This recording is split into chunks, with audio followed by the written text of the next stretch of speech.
আসলে আমার বাবাকে ঘর থেকে ফয়সাল নামে একটা লোক ফোন দিয়ে বের করছে।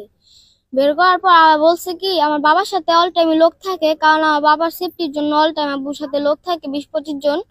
তখন তাদের ফোন দিতেছিল আব্বু, কিন্তু ফয়সাল বলছে কি যে ফোন দেওয়ার দরকার নেই, আমি আসি, তুই আয়। তারপরে শুনছে যে আব্বুর দোকানে তালা দিছে। এটা শুনে তো আর আব্বুর মাথা ঠিক থাকে না, কারণ আব্বুর দোকানে আব্বুর তো পারমিশন না নিয়ে তারা তালা মাইরা দিছে, তাই ওইখানে যা তালাটা ভাঙা বসছে। তারপর মইন টিটু ওর আইসা আব্বুর হুমকি দিতেছে, তালা ভাঙছিস কে, আমাকে পারমিশন ছাড়া তালা ভাঙছিস কে। আব্বু বলছে কি তোর আমার পারমিশন ছাড়া তুই আমার দোকানে তালা দিছিস কে। তারপরে এই কথা বলছে পরে আমার বাবাকে নিয়ে পাথর দিয়ে ছুরি দিয়ে এখানে এখানে এখানে গুলি করছে, কিভাবে নিষ্ঠুর ভাবে মারছে। ওইটাই তো আমি ওইটাই বলতে চাইতেছি সরকারকে, যে আমার এতিম বানাইছে, আমি চাই না যার কাউকে এতিম বানাওক, যে কারোর বাপ হারাও, কারোর বোনের ভাই হারাও, এটা আমি আর চাই না। বাংলা বুকে চাঁদাবাজরা যদি না থাকে, আমি এটাই চাই। এই যে চাঁদার জন্য যে মানুষকে খুন করে, এটা আমি আর চাই না। কালকে 10টায়, সকাল 10টায়।